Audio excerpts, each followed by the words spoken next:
is Brittney. I'm 37 years old and I'm going back to school for a second bachelor's degree. I used to always jokingly say like, oh, if I could go back to school and be a professional student, I would. But I never thought I would be sitting here saying those words like I'm going back to school. Growing up, I always wanted to be a doctor. I remember when I was 10 years old and my mom had my little sister, and I was so involved in the process. I was at the hospital when she gave birth to her, and I was like, I want to grow up and be an obstetrician. And so when I reached my junior or senior year in high school, I was working with the African Methodist Episcopal Church, and they were helping me apply to schools and get into college. They focused on getting people into HBCUs. And so when I was working with them, by this time, I'm like 16 years old, and I feel like I'm getting to know myself more. And I said, well, actually, I don't want to be a doctor anymore. I really want to be an engineer, just because I knew I liked analytical study. I liked thinking about things for a long time. I enjoyed math.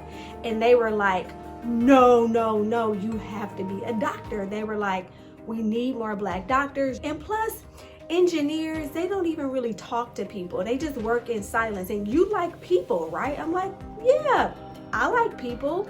So they're like, you need to be a doctor. So I'm like, okay. So I applied to about 10 HBCUs, got into all of them, and ended up going to Alabama A&M University. So of course, being that I wanted to go to medical school, I did all the things to gear me towards medical school. Literally my entire undergraduate life focused around getting into medical school. I made sure I was well-rounded. I did the honor society. I won all sorts of awards. I volunteered. I was on leadership boards. But when it came down to the MCAT, it was like, skirt, where you think you're going? I applied to several medical schools and just could never get in. At this time, I'm 20 years old.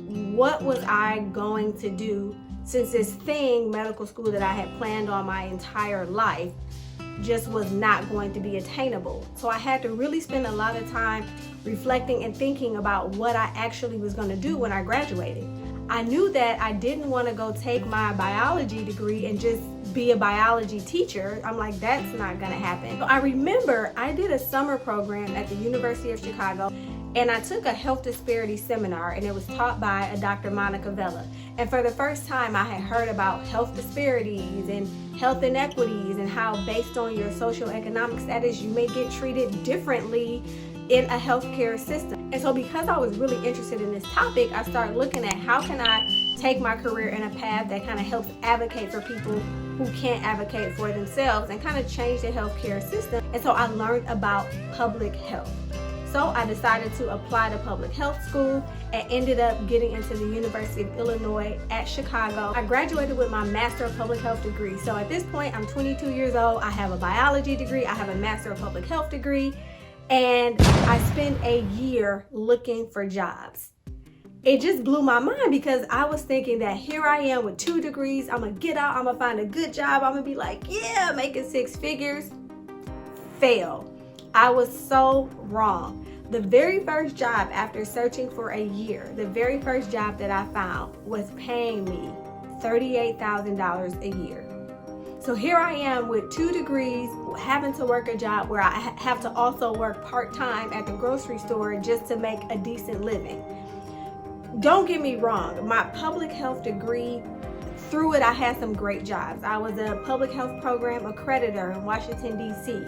I was an education director at United Way. I traveled all around the country doing some great work, but getting paid very little. And I always felt like, even though I worked so hard, I felt like I was always like reaching this glass ceiling that I could never get through. And I didn't like the fact that no matter how hard I worked, one person could determine whether or not I went to the next level, or whether or not I was promoted, or whether or not I made more money. So I had to start thinking to myself, how can I take what I know, work really hard, and be rewarded for the hard work that I put in? At this point in time, I'm 31 years old.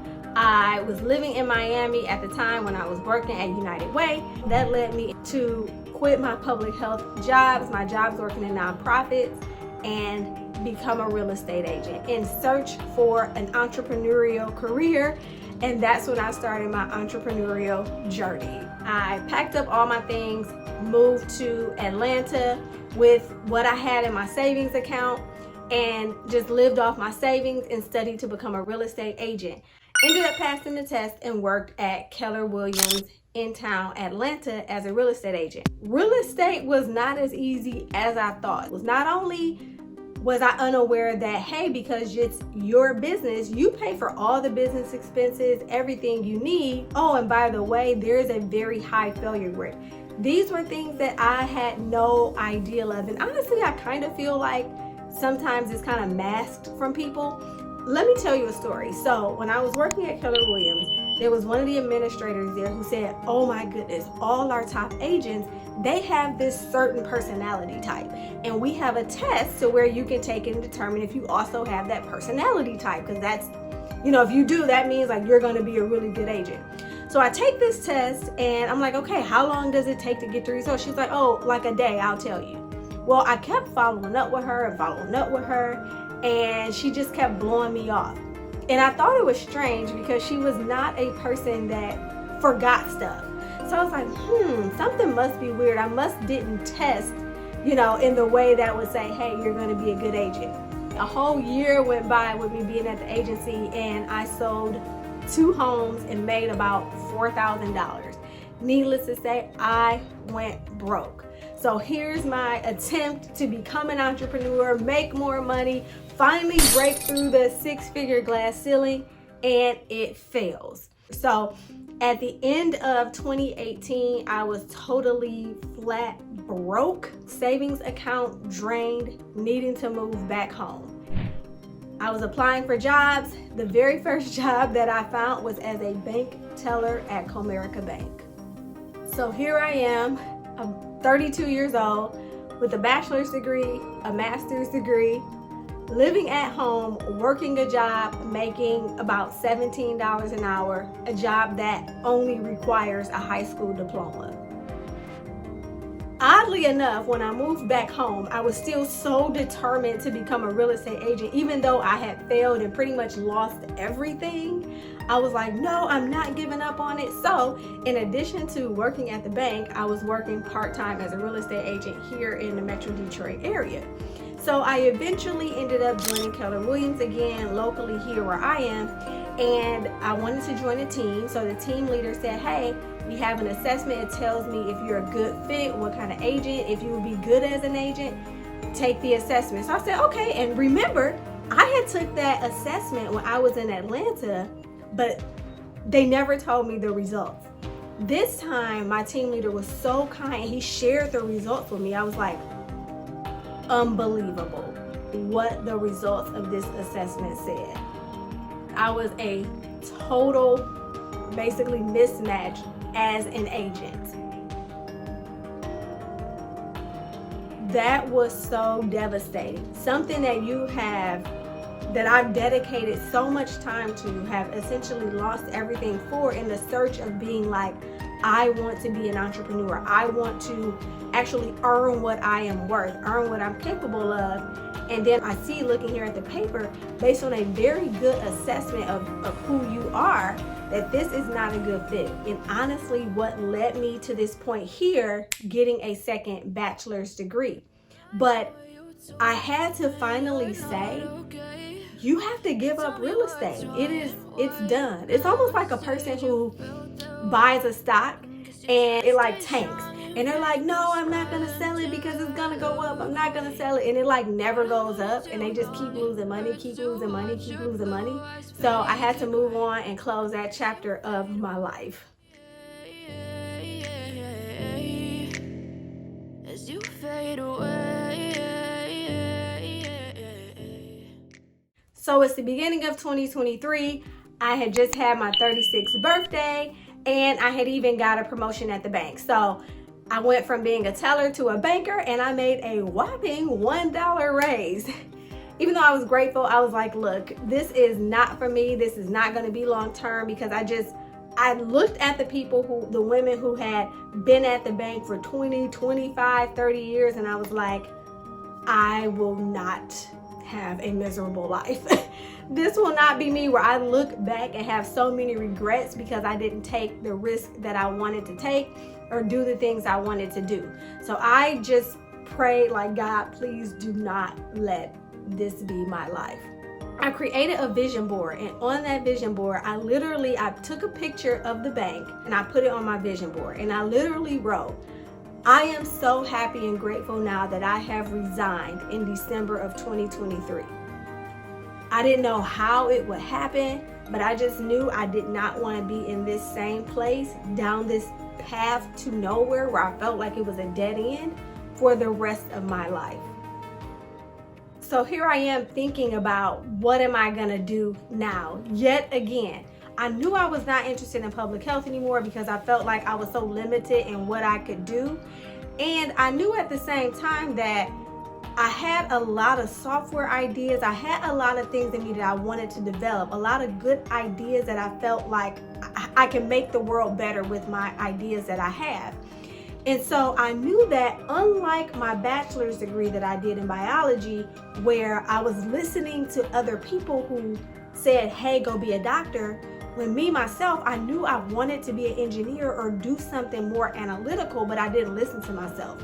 And I said, this time around, if I go to school, I'm gonna A, listen to myself, and B, I'm gonna invest in a top quality school. I'm like, I'm not going to a school that's not within the top 20 schools, because I knew in my undergrad, I did everything, and my master's, I did everything I could have done. I got great grades, I was well-rounded, I was in leadership roles, and I said, the only thing I could possibly eliminate with me not getting a good job or not getting the job that I thought was maybe perhaps the school that I went to.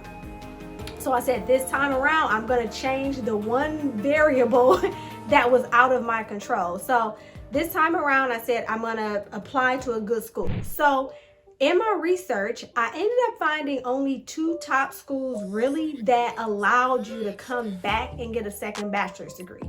And those schools were the University of Michigan in Ann Arbor and Columbia University in New York City. So because I'm a Michigan resident, I'm a Michigan native, the University of Michigan is like right down the road. I was like, oh, I'll apply there. You know, it's a great school. You can go there with a second bachelor's degree. I can get in-state tuition. It'll be really affordable. I can live at home and just drive to campus. And on top of that, I can maybe even work my part-time job still at the bank. So U of M was a no-brainer. So in August of 2023, I applied to the University of Michigan to get my second bachelor's degree. Now, I let my family know I applied, and they were like, oh, okay, so you're also not gonna like apply to Columbia as well? I'm like, no, you know, I'll just go to U of M. It's gonna be easy. I'll stay at home. I get to stay here, like help take care of my grandparents, help, you know, take my grandmother to her appointments. I'm like, no, it's all gonna work out. I'll stay, you know, here in Michigan. And they were like, my mom and my sister were like, you should really consider applying to Columbia just to have a plan B. So I took their advice and I applied to Columbia about a month later after submitting my U of M application. 6 weeks after applying to the University of Michigan, it's 4:42 p.m. on a Tuesday, and I get the email that says application status update. So I know it's my admissions decision. So immediately, I'm at work. So I say, you know, I'm not gonna look at it at work. I'm gonna wait till I get home. So I get home and I'm so nervous. I have so much anxiety. I'm procrastinating. I'm like doing whatever. I'm cleaning the house. I'm like, I don't wanna check this email. So finally I said, well, I'll check it, but I'm gonna wait till it's really late. I'm gonna wait till about 8 p.m. I'll check it, and then I'll just go to bed if I get bad news. So at about 8 p.m., I opened my email. Hey, Ma, can you come here? I got my U of M decision letter. Okay, I'm coming up right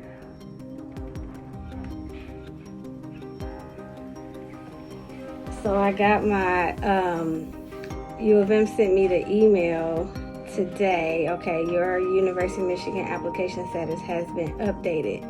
until an update has been posted. And I'm figuring this is my admissions decision because I should have heard by now. So I'm going to click application status, decision letter viewer. Okay.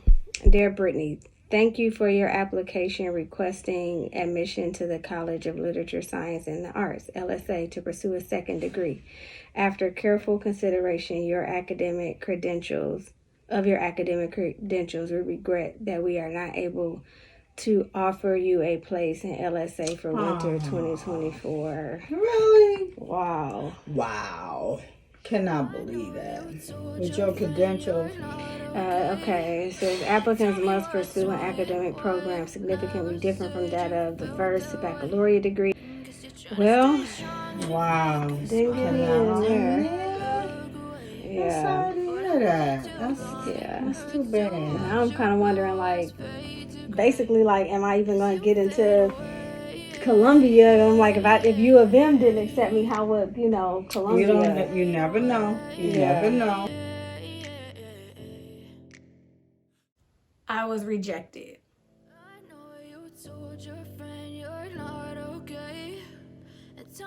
So at this point, I'm like, is this even for me? Did I make a good decision? I'm like, University of Michigan, if they're not going to accept me, definitely Columbia isn't going to accept me, which is an Ivy League school in like the top 10 schools in the nation. So I'm like, if a top 20 school didn't accept me, for sure a top 10 school or Ivy League is not going to accept me. So I was just so down and so bummed out. Like, this means I just gotta stay a banker forever for the rest of my life, and I'm gonna be like a miserable old lady who complains and hates my life.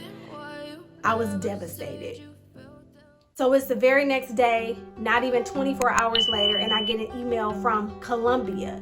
And the subject heading line says something like, there's been an update to your admission status. So again, I'm like, it's my admissions decision.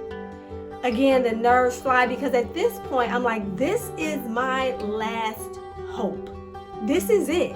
If I don't get into here, I have lost any chance at becoming something with myself, changing my life. And I said, if I don't get in here, this is it. I was so nervous. I procrastinated opening it. I said, I'm going to sit down at my desk, get settled, take my shower, sit down at my desk, open it, get the news, and just go to sleep.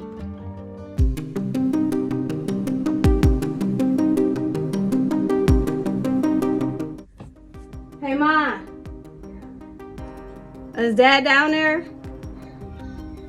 I got an email from Columbia about my application status.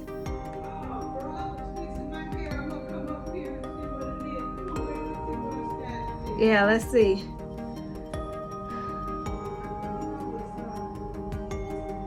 Let's see. All right. Okay, got the letter. Greg? Here I come. All right.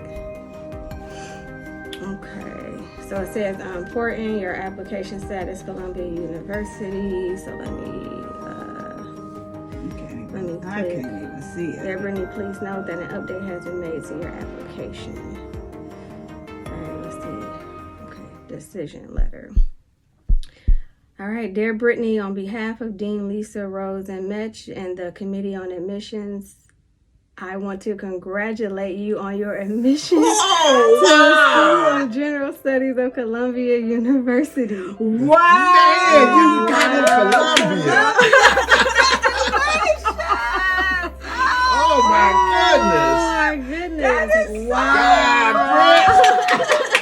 Oh, man. Wow. That is awesome. I know you wasn't expecting that. Oh my goodness. And just yesterday, U of M sent me the rejection letter. And then But I know you'd rather have this acceptance than U of M anyway. Yeah. Oh my goodness. This is a Ivy League college. Yeah. Wow. That is so cool. Oh my goodness. I cannot believe it. And I say, I again congratulate you on your admission and wish you success as you embark on your studies at Columbia University. Dean of Admissions, Curtis Rogers. Oh man. Wow. That is so awesome. I am in utter shock and amazement. Like, how do I get into an Ivy League school that only accepts 4% of people who apply? Like, I didn't even get into the school that is not as good. And now I get to go back to school to an Ivy League university, one of the greatest universities in the world, and get a degree. Like, I feel like this is my second shot at life. That's how I feel. Like, I get another chance. I get a redo at life.